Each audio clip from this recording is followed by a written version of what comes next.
The content you are about to ingest is for mature audiences only. Human written, voiced by AI. Welcome to Bella Vita, Tales of Sidori Island Part 1. Trigger warnings such as cheating, dubious consent, BDSM, secret society, abduction, female revenge, mild torture, and many other kinks and fetishes may occur throughout the story. If you aren't into weird shit, you reserve the option to press stop at any time. If you like weird shit and wish to continue, sit back, do nothing, and enjoy. Episode 7. What's done is done. The sun is shining and the birds are chirping. Amber thinks to herself, life could not be better. All of her hard work was on the verge of finally paying off. She understands the value of building meaningful relationships and how it correlates to becoming successful. She picks up her phone from off of the end table next to the couch where she is sitting and does her usual routine of reading news articles. She puts her feet up on the coffee table in front of her and begins reading. Amber reads a headline revealing the RTP program is partnering with grocery stores. She shakes her head and scrolls to the next article. The headline reads, Dan Hoff is coming to the island to premiere his new film Burning Leaves.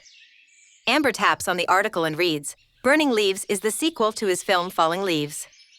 Her interest is elevated because she heavily relates to the story of Falling Leaves. The story about a housewife who falls in love with the landscaper plays into her fantasy. She is a fan of Dan Hoff's controversial concepts in his films. Being a housewife of 24 years, there were times in her marriage where she wished she was able to blur the lines and live out her true nature. Halfway through reading the article, Amber receives a message. Her eyes light up with excitement. She reads the message, shimmies with joy and exhales with relief. Trevor sits on the edge of the bed and reflects on everything that just happened with Rose. Wondering where Rose had gone, he sets his phone down and walks to the bathroom to pee and gets the rest of his clothes. As he's peeing, he hears the main room door shut. He shakes the last droplets of pee into the toilet and shouts out asking Rose about her whereabouts. He flushes the toilet, washes his hands and walks inside the shower to grab his wet undershirt. He picks his work shirt up off of the floor and exits the bathroom. Just as Trevor is about to ask again where Rose went, he sees two women in black pantsuits sitting on the edge of the bed. A vanity chair is in the middle of the floor about 8 feet away from the bed facing the women. Trevor is startled. He uses his work shirt to cover his exposed private area. While asking who the fuck they were and why the fuck are they in the room, he notices that the women have similar features and are probably twins. Both women had a braid on the top of the hair that extended all the way down past their shoulders. One of the woman's braid rested on her left shoulder and the other woman's rested on the right. One of the women tells Trevor it's in his best interest to sit down and shut the fuck up. Trevor walks towards the women in the chair and thinking to himself, normally he would tell them to go fuck themselves, but being naked and on the clock left him no choice but to comply. He sits in the chair in front of them, resting his work shirt on his lap, covering himself, and drops his wet tank top beside him on the floor. The room is silent as he looks them up and down from their brown eyes to their heels, eloquently complimenting their pantsuits. The woman on Trevor's left breaks the silence and says her name is Portia and her sister's name is Mercedes. Portia goes on to say that she works in the best interest of some very important individuals. Trevor says he does too. He continues to explain, he had just gotten out of the shower, that's why he was naked. Mercedes tells Trevor not to play games with her because he will lose. Trevor asks what she means. Mercedes and Portia look at each other. Mercedes gets up and instructs Portia to stand. Mercedes takes off her suit coat, exposing her white blouse. Her blouse has the top 3 buttons undone, providing a view of cleavage. While Mercedes places her coat neatly at the top of the bed by the headboard, Trevor watches Portia kneel down and go inside of a duffel bag next to the bed. Trevor asks what's going on and Portia replies, they are working in the best interest of some very important individuals. Portia looks over at Trevor and asks him how much he loves his job. Before he answers, Mercedes says they are quality control. Portia stands up with zip ties in her hand and walks over to Trevor. Trevor stands up covering himself and asks if all of their actions are necessary for a shower. Portia pushes his bare chest and tells him to sit back down. Trevor knows he can't be physical over a blatant lie, so he plops back into the seat. Portia advises Trevor to comply and he can possibly make it out with his job like nothing ever happened. Portia zip ties Trevor's hands behind his back and stands beside him. Mercedes rips the top cover off of the bed, smelling it as she walks over to Trevor. Mercedes is standing in front of Trevor, staring into his eyes while his work shirt is still covering his mid-region. She asks for clarification on what he said about the shower. He says he had, and before he gets to his next word, she shoves the cover in his face asking why he is dry but the cover is wet. Trevor attempts to move his head away from Mercedes' aggressive cover attack, but he was unsuccessful as his face now has remnants of Rose's bodily fluids. Mercedes throws the cover to the side and takes his work shirt from his lap and throws it on the floor. He is sitting completely naked with his hands tied behind his back. Mercedes looks at Portia and tells her to see if he smells like soap. Trevor looks at Portia take off her suit jacket before she throws it onto the bed.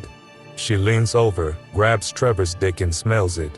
Portia's braid tickles his thigh as she takes a big whiff. She says it smells like pussy. She stands back straight and confirms Mercedes' suspicion of Trevor not taking a shower. Portia walks back over to the duffel bag next to the bed, kneels down and starts rummaging again. Trevor looks at Portia. Mercedes grabs Trevor by the face and tells him to look at her and tell her the truth. Trevor looks up at Mercedes and confesses he and a coworker might have crossed the line. Mercedes instructs Trevor to tell her something they don't know because they can smell her pussy on the covers and on his dick. Trevor asks what more is there to say. He looks over at Portia and watches her pull a clear cylinder-shaped device out of the duffel bag. Trevor asks what the fuck is that? Mercedes grabs Trevor by the face again demanding he tell the whole story.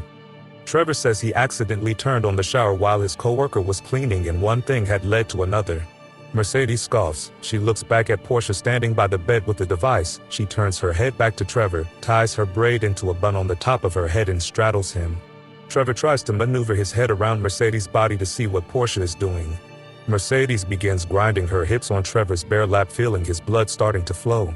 She slowly unbuttons 2 more buttons on her blouse, leaving her braless chest exposed. Trevor asks again what the fuck is that? Mercedes licks Trevor's face. Portia kneels down behind Mercedes, who is intensely grinding and kissing on Trevor. Portia says the device is called the tip tickler. She explains how she inserts the hardened dick inside of the tube. Once inside, she uses her remote to massage the dick until it comes. She continues on to say it feels great at first nut, but once it comes, it uses the nut as lubricant around the tip and massages the sensitive tip. Mercedes grabs Trevor's face with both hands, looks him in his eyes and tells him he might come twice, but no man has ever made it to 3 without cracking. She adds that she knows all about him and Rose working together in other activities outside of work. Trevor asks what she's talking about. As much as he's trying to resist getting hard, it doesn't help that Mercedes and Portia should be plus-size modeling instead of tip-tickling trying to extract information. He assumes them to be approaching 30 years old, 5'8" with tan skin. Mercedes holds his face tight as she bites his lip. He grunts with arousing displeasure, but his displeasure is thwarted by the sound of Portia gathering spit and releasing it. It was a direct hit to the tip of his dick as she spreads the lubrication all the way down the fully erect shaft. Portia slides the tip tickler onto Trevor's dick. Because of his size, she is having trouble sliding it all the way in. Portia spits in her hand and grabs the base of his dick, spreading the spit around Trevor's shaft, adding more lubrication to assist in sliding the tickler all the way down. Portia yells, "Got it." She reaches up, handing the remote to Mercedes, asking her to do the honors. Mercedes pleads with Trevor for him to tell the truth, and he reiterates he was. Mercedes leans in for one last kiss. She sits up and presses the button. Trevor instantly moans when the tip tickler turns on. Portia is holding the tickler in place while Mercedes controls the remote. The last image Trevor sees before closing his eyes is the tattoo of a butterfly between Mercedes' hand-sized breasts. Trevor rolls his hips as Mercedes increases the intensity of the tip tickler. She rests her arms on Trevor's shoulders, asking him how it feels. How does it feel? Portia suggests to Trevor that it's in his best interest to give up the information because he won't be able to last much longer. Trevor's grunts and groans get deeper. With his head tilted back, he tries to focus on things other than the pleasurable sensation he is feeling from the tip tickler. The more he moans, he can feel his waistline getting warmer where Mercedes is straddling him. Mercedes grabs his ears, tilting his head forward. Trevor opens his eyes and Mercedes is staring at him, biting her bottom lip as she grinds on his waist. She has him. He lets out a growl. Portia yells with excitement, He's coming. Mercedes suggests to Trevor to confess. Trevor begins breathing heavy as the last bit of cum exits his tip. Mercedes increases the speed and asks her sister how long she thinks he will last. Portia peeks around her sister and looks up and down Trevor's muscular fit body and says less than 60 seconds. Trevor is breathing in and out, exhaling loudly while bouncing his right leg up and down. Mercedes untucks her shirt, revealing her whole breasts. She sticks her right hand in her pants and rubs her clit. Portia yells 47, 46. Mercedes removes her hand from her pants and licks her fingers. She places her hands back in her pants as Portia yells 39, 38. Gathering as much of her wetness as she can gather, Mercedes removes her hand from her pants and sticks her fingers inside of Trevor's mouth. Portia yells 30, he's coming. The top of the tip tickler fills with more cum as Trevor screams ah. Just as soon as Mercedes is about to increase the intensity, Trevor, sounding defeated, utters in a whispering tone, he'll talk. I'll talk. Mercedes turns off the tickler and Portia removes the device from Trevor's limp cum-soaked dick. Portia stands up and turns the device over so none of Trevor's leftover semen leaks out. She walks back to the duffel bag on the side of the bed. Mercedes gets off of Trevor and buttons her shirt. Trevor holds his head down in shame. From his peripherals he can see Portia remove a box from her duffel bag and open it. She hands it to her sister and Mercedes opens it. Trevor looks up and sees what he thinks to be cold air coming from the box. The box has RTP in big letters on the side of it. Portia stands and pours Trevor's remaining liquid from the tip tickler into the box. Portia tells Mercedes drinks on her as she closes the lid to the box. Portia takes the box to place it back in the bag and Mercedes asks Trevor to continue with the truth. Trevor, breathing hard, says, about 6 months ago a woman approached him at Timmy's Tool Hardware and Accessories. He mentions he was wearing his work shirt at the time when the woman asked if he knew how to fix a dishwasher. She adds she had a friend who was looking for a repairman to do some minor repairs around her house. The twins sit down on the bed eagerly waiting for Trevor to finish. Trevor says he gave the woman his information and left. His story continues with him saying he received a message with a dishwasher pic emoji and an address. Trevor admits he thought it was weird, so he looked up the address and realized there was a lot of money to be made. Mercedes interjects and asks Trevor what the fuck a dishwasher has to do with them intercepting a message saying it's done. Portia butts in and asks what is done, you motherfucker? Trevor informs them if they shut up he can continue his story because it's a good one. Portia points at his dick and in a threatening tone, she makes reference to it looking pathetic and tired. She expresses to Trevor she has a device called the prostate pal to wake it up so she can use the tip tickler. Trevor tells Portia to stop talking so he can get to the good parts. He tells the twins he went to the largest house he's seen in his 37 years. He elaborates how everything started with the dishwasher. Then he said it was other plumbing and appliances around the house. He would go once a week on his days off. One day Trevor says he was reconfiguring Arlo when she yells for his attention in their primary bathroom. He says he walked into the bathroom and she was in the bathtub.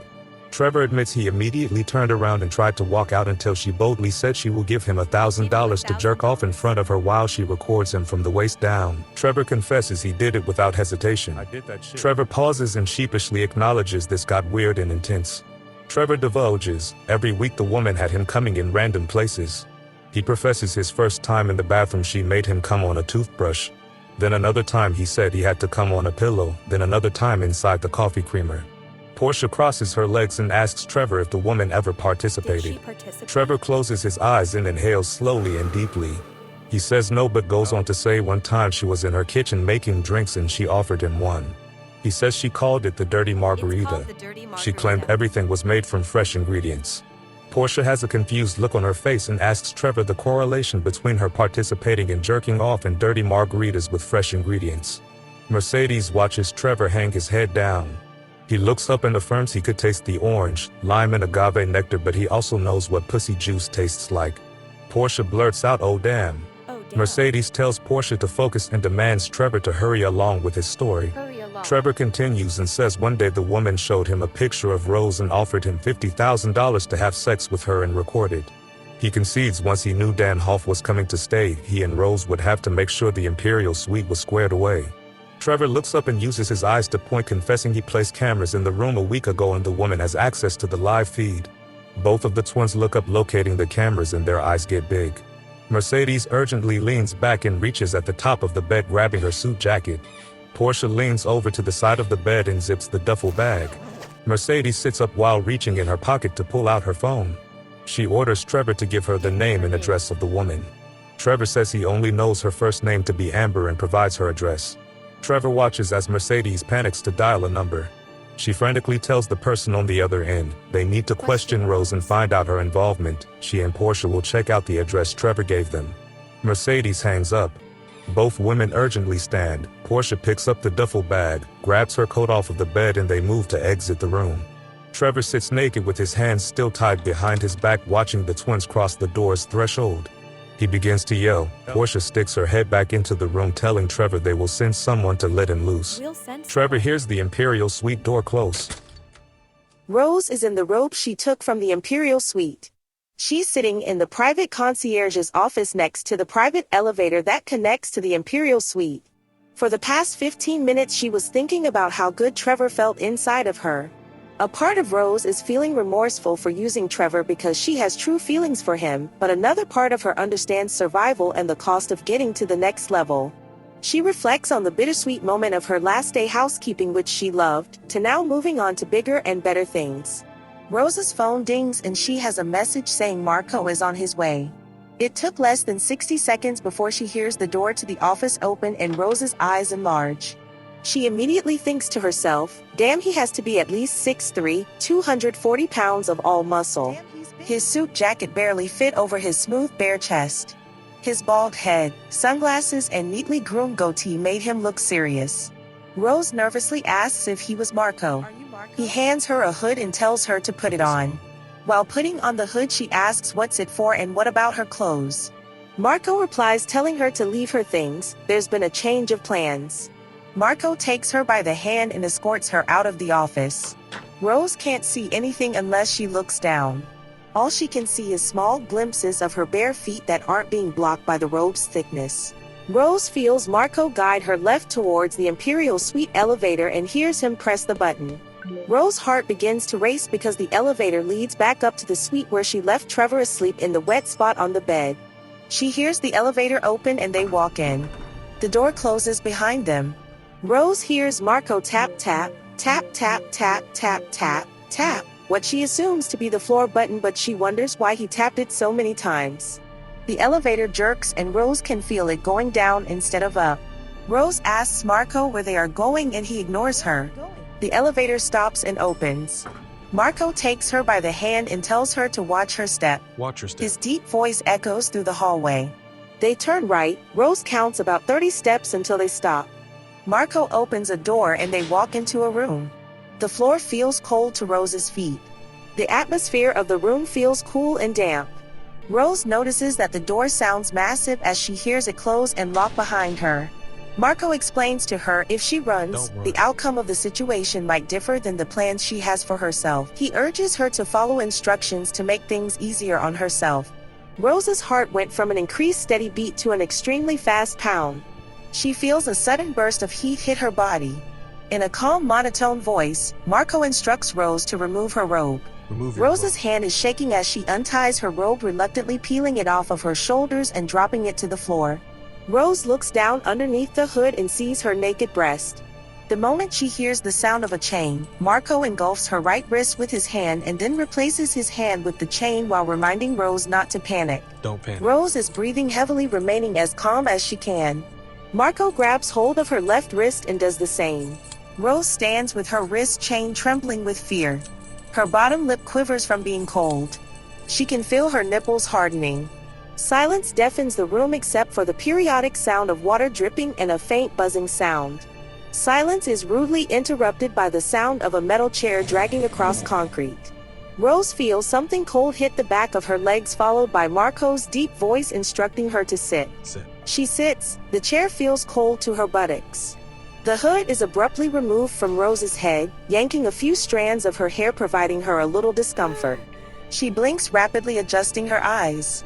She looks around the room. She looks down at her wrist, following the chains attached to the stone wall. Rose looks up and identifies the faint buzzing. She can only see about 3 feet in front of her, and Marco is nowhere to be found. She stutters as she calmly calls for Marco. A deep voice responds saying Polo. Rose snaps her head to the left in the direction of the manly voice. In a questioning tone, Rose calls Marco's name again. This time the response of Polo came from directly in front of her, immediately followed by a burst of light. Rose shuts her eyes as her pupils are disrupted by the sudden flash. She opens them, the blurriness fades. She sees a naked woman about 15 feet in front of her, standing with her wrist and feet chained to the wall. Her arms are extended as each chain goes into opposite walls similar to her own chains. The only difference is the length of the woman's chains doesn't allow her to put her arms down to her side. The chains on her legs are the same. A hood is covering the woman's face. Rose asks the woman if she is okay. Marco emerges from the shadows shirtless and suggests the woman is fine, informing Rose the woman is not allowed to speak. She's fine. As Marco steps more into the light, Rose can't help but to observe Marco's extremely chiseled body.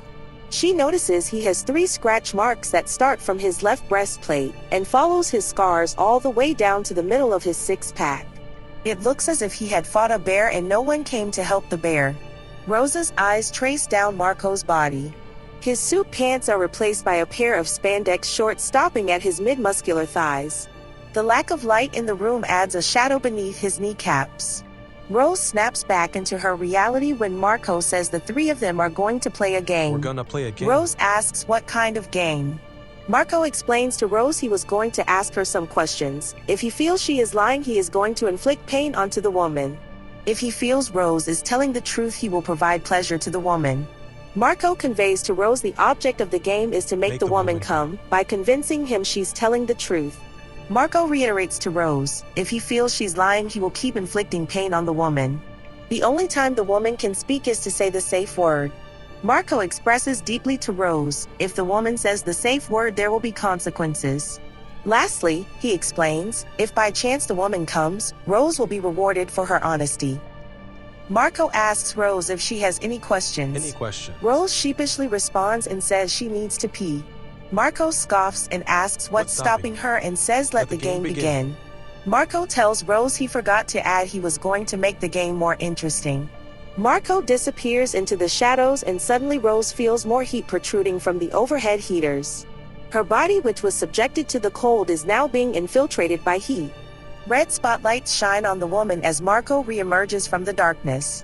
Fewer shadows are casted upon his body and Rose's eyes immediately look for the missing piece between his legs. Her suspicion was correct. It wasn't hard to find. Rose, thinking to herself, is beginning to understand how Stockholm Syndrome works and thinks in this case it should be changed to Cockholm Syndrome. Her brief fantasy was interrupted when Marco asks how long she and Trevor have been working together. How long have you been Rose working softly with Trevor? answers 2 years. Rose's lustful thinking made her totally miss the tray of objects located behind where Marco was standing. He grabs a feather off of the tray and lightly glides it over the woman's chest. Starting at the tops of her breast, he slides it down in between, circling her nipples. While caressing the woman's body, Marco looks back at Rose and asks her in the 2 years she's been working with Trevor, how long has she been working with Trevor? Rose starts to explain how she and Trevor might work in the same room or area from time to time. Marco stops circling the woman's nipples, scoffs and turns towards the tray. He places the feather down and asks how much money Trevor promised her. In a confused tone, Rose asks what? Marco remains silent. He picks up what appears to look like 1-inch jumper cables connected by an 8-inch chain. He turns toward the woman and places the clamps onto her nipples. The woman hisses as she inhales. Rose winces with empathy as she imagines the woman's pain. Heavy pants sound in the background as Marco asks Rose what was her and Trevor's plan. What was the plan? Rose questions what Marco is talking about. Marco educates Rose on how the nipple clamps work. He states every time he pulls the chain, the tighter the clamps squeeze. Marco cuts his eyes at Rose, turning back to the tray and pulls out a 6-inch stick. He faces the woman and sticks the stick under the woman's hood and demands her to bite down to hold it in her mouth. He grabs the chain connecting the nipple clamps, pulls it up to the woman's face, wrapping it around the stick under the hood. Muffled moans pierce through the hood. Rose stares briefly to see the woman's breast lifted. She quickly shuts her eyes, but not before reading the name Rebecca on a tattoo under the woman's left boob. Marco looks over at Rose and sees a look of agony on her face and demands she open her eyes. Open your eyes. Rose claims it's hard for her to see because she has sweat in her eyes. Marco determines he can't decide whether she is lying or telling the truth. He removes the chain from around the stick in the woman's mouth. Rose hears a sigh of relief come from the woman. She hears the sound of footsteps approaching and is startled when she feels a towel touch her face, wiping away her sweat. Once the blotting stops, Rose opens her eyes and is greeted with Marco's large bulge staring her in the face. She can see his main vein poking through his shorts. It appears to have gotten larger since the last time she looked at it. The mushroom tip was almost at the hemline of his shorts. Marco turns around and walks back to his previous location. Rose cannot help but look at his ass when he walks away. With Marco's back turned to Rose, he informs her the camera she placed in the room caught Trevor texting the words "it's done" to someone. He questions what her involvement is with Amber and who is she to her. Who's Amber? Marco picks up a wand-like object and interrupts Rose, who was taking a breath, to speak. He presses a button on the wand and it sparks with electricity at the tip. Rose's legs begin to open and close as her need to pee increases. Marco implies he knows she is about to lie, so he takes his wand and presses it firmly against the woman's clit. Looking back at Rose's eyes get big. He inquires as to what she was about to say. Rose starts crying, exclaiming she doesn't know an am, and before she can finish her word, Marco presses and holds the button, zapping the woman on her clit. Rose hears the woman biting down as she screams. Rose's legs stop moving and liquid starts to spill over from the seat of her chair. Marco releases the button, the screams stop. Heavy breathing and soft whimpers take over as the main sounds of the room. An ashamed Rose, with a cry in her voice, details how she was told to put cameras in the room, have sex with Trevor, text when it's done, and meet a contact downstairs. Marco agrees she is being truthful. He places the wand back onto the tray and grabs a tulip vibrator.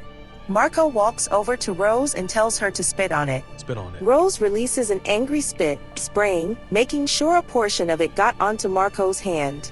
Her malicious intent was quickly diffused as she notices his dick growing and throbbing with excitement.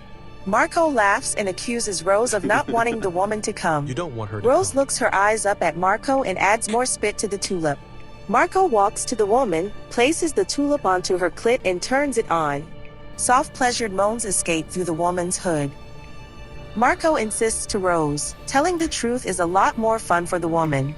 He adds he's having fun either way. I'm having fun. Moving the tulip in a circular motion on the woman's pussy, Marco asks Rose if she has feelings for Trevor. Rose quickly thinks to herself, if she stalls for a few seconds, it can buy the woman more time to come. Rose feels sweat taking over the surface of her body. She stares at the light reflecting off of Marco's glistening skin and says she's thirsty. Marco ignores Rose's desire for hydration and tells her to answer the question. Answer the question. Pressing the tulip harder against her clit, Marco leans in and sinks his teeth into the woman's neck. The woman yelps simultaneously as Rose says yes, she has feelings for Trevor. Marco turns off the tulip. Rose notices the woman's knees starting to give out. She can tell the woman is close to an orgasm. Marco is back at the tray of tools and devices. Rose can't see Marco's face as he is explaining to her the penalty for stalling. Rose stutters and claims she wasn't trying to stall. Marco turns around holding a 3-foot dildo shaped like a bat, except one end is the head of a penis. He reaches back, grabs a bottle and slowly starts walking towards Rose. He asks her to hold out her hand and do the honors. Rose opens her right hand with her palm facing up. Marco squirts lubrication into her hand and places the dildo in Rose's hand. He twists and spins the dildo around in her hand, adding lubrication. Marco tells Rose to examine the dildo and pay close attention to the lines. Rose takes a closer look and sees parallel lines going around the dildo about 3 inches apart. Marco discloses the uniqueness of the dildo. He says once inserted, each time a line is reached, the end of the dildo lights up. He commits to his accusations of Rose stalling for 4 seconds, so he tells her that the woman has to make it to the 4th line. Rose looks over at her hand and tries to wrap it around the 4th line. 1.5 inches separates her thumb and middle finger. Marco removes the dildo from Rose's hand, claiming it was enough. He makes his way to the woman. Marco gets down on one knee, spreading the woman's legs apart further. He places the head of the dildo at the entrance to the woman's asshole, turns his head around and tells Rose, no one ever makes it past the 3rd line. Marco shoves the dildo inside the woman, stopping at the 1st line. Rose hears the woman gasp and exhales slowly. Marco yells 1 as he slowly slides the dildo in further. A red light turns on at the end of the dildo hanging outside of the woman. It offers just enough light to see the veins in Marco's forearm as he shoves the dildo further inside of the woman. Rose is clenching her butthole tight. Marco yells out 2. 2. Time stops for Rose as she sits chained up naked in a pool of her own piss, watching a woman get sodomized inside of a dungeon. The moment Rose drops her head, Marco's phone rings. He removes his hands from the dildo as it dangles freely from the woman. He wipes his hands on his shorts, reaches up at the cart, grabs his phone, and answers. Hello. This episode of Bella Vita Tales of Sidori Island Part 1 is sponsored by... Here's the plot. A serial killer's last victim survives and is rescued and treated by the best first responder team in the city. The victim is treated at the hospital by a world-renowned doctor who learns the victim has a rare disease. While the police force and FBI are searching for the serial killer, the hospital staff and doctor race to find a cure for the rare disease of the lone survivor of a serial killer. Suddenly, a terrorist plot on the hospital is uncovered and a special ops unit has to intervene before the hospital is destroyed, and the doctor never finds a cure for the lone survivor of the serial killer who the cops need as a witness to help find out who it is. That's their network series plots, not ours. You can clearly tell, over here we ain't them, and they ain't us. Bella Vita Tales of Sidori Island Part 1 isn't just a story, it's an experience. And for those who want to take the potion and go deeper, to uncover the secrets behind the scenes, there's only one place to do it: Patreon. When you subscribe, you get ad-free early access to episodes, exclusive character details, and behind-the-scenes content that takes you inside the mind of the creator. Think of it as your all-access pass to the world of Bella Vita. Visit patreon.com/The Felix Network and join us. Because over here, we are something different. Portia and Mercedes pull up to Wildwood Estates, a gated community for the affluent. Mercedes, who is driving, asks Portia how they want to play this. How do you want to do this? Portia insists everything will be fine as they arrive to the security station.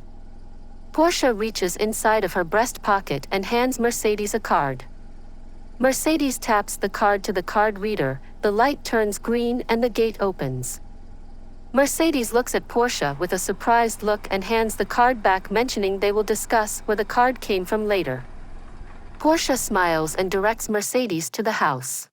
The twins park in front of an enormous house with 7 luxury vehicles in the driveway. Nothing stood out about the stone gray house other than the nice cars and a bright red door. Mercedes shouts, "Oh shit," acknowledging she forgot to tell someone to let Trevor loose. Portia giggles to the reminder of Trevor being left alone, tied up naked for the past 25 minutes. Portia opens her car door and adds that she thinks he's cute and wants to work with him again. He's cute. Mercedes affirms how it might be a possibility. It could happen. Mercedes opens her door and they both exit the car, making their way to the front door. Portia rings the doorbell.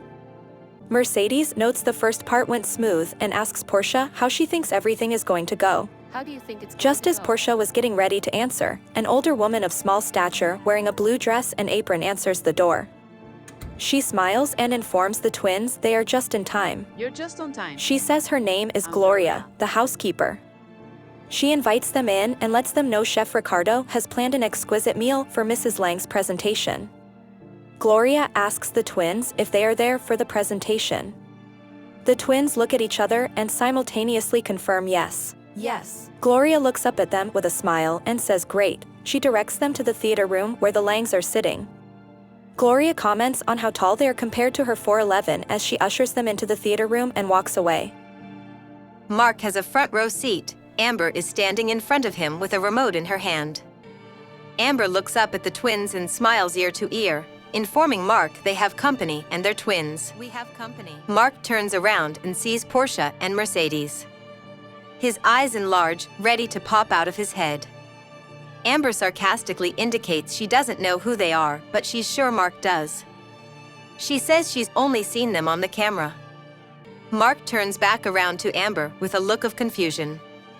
The twins stand at the top of the theater eager to hear and see what Amber is presenting. Gloria reappears with a mug, making her way down the 7 steps. She hands the mug to Mark, explaining that she added extra cream to his coffee as requested. I added extra cream. Mark takes a sip and thanks Gloria for making such a great cup of coffee. Thank you, Gloria. Amber smiles and thanks Gloria too. Thank you, Gloria. Amber insists Gloria should stay for the presentation. Gloria obliges and sits in the row behind Mark. Amber asks the audience where she should begin. Where do I begin? She starts off with a story about how she met Mark in college and he was the love of her life. She talks about how her and Mark had an instant connection and how she was very supportive of his dreams of entering the tech space. Amber recognizes and insinuates Mark's shortcomings, but always knew his talent would take him to the next level. Gloria pats Mark on the back in admiration. Amber acknowledges Mark as a hard-working man and goes into what provoked her to create this presentation.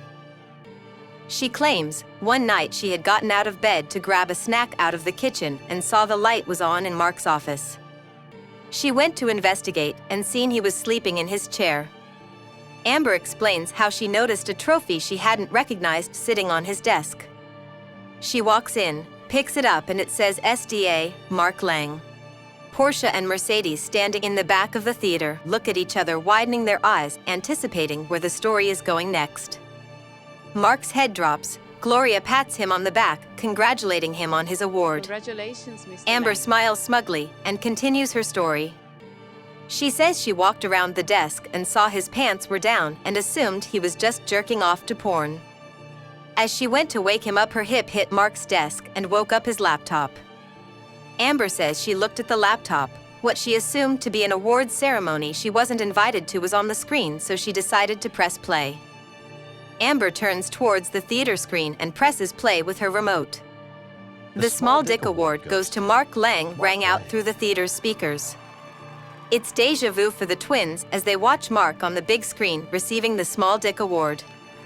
Gloria rubs Mark's back, saying, "Poor Mr. Lang," as he holds his head down in shame. For Mr. Lang. Gloria looks up at the screen and sees Mark without pants masturbating at a podium, thanking the crowd for his award. It's an honor. Gloria looks over at Amber and says, "Poor Mrs. For Lang." Mrs. Lang.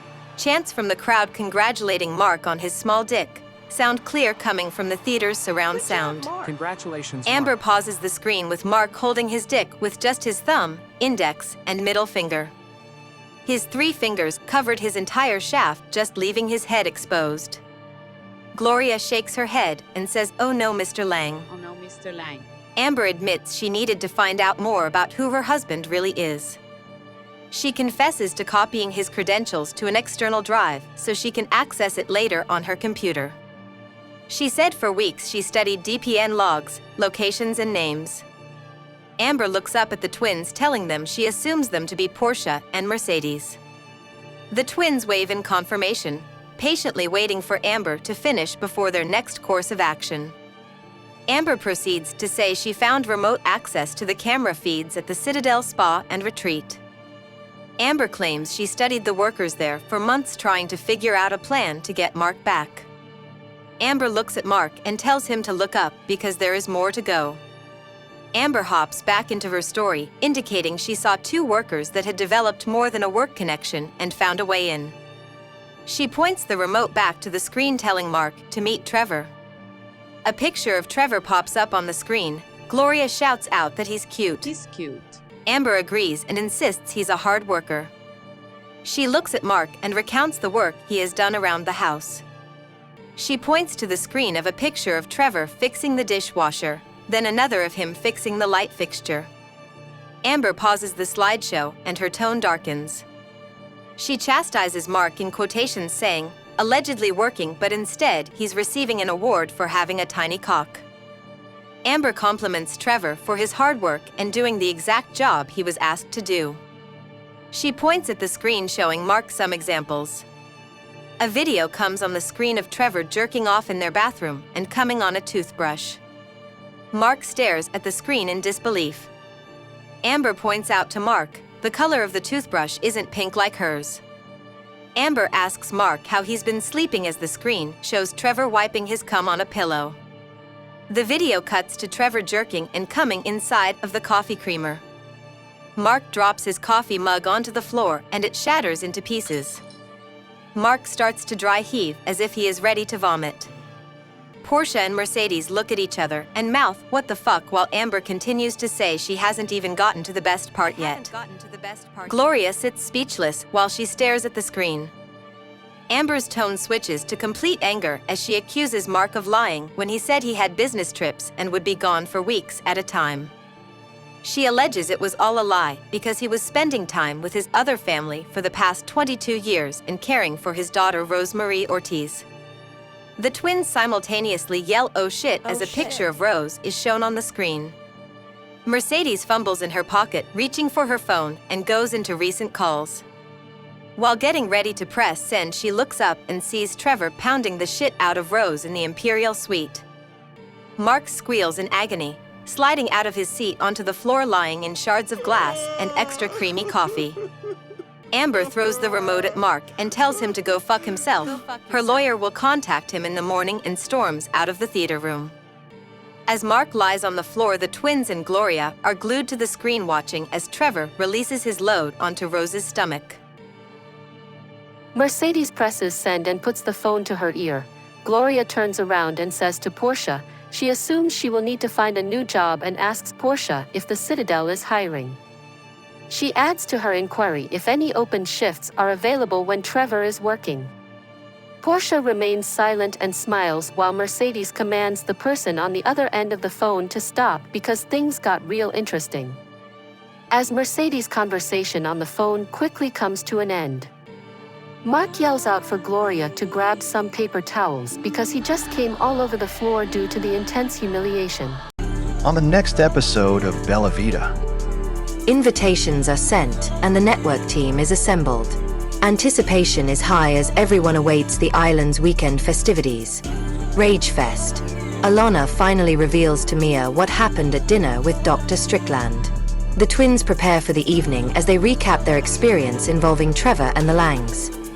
Rose is back home safe and sound. Her hard work has paid off as she receives a package thanking her for her service and loyalty. An unexpected person comes to Trevor's rescue. Dan and Jojo provide updates to the network.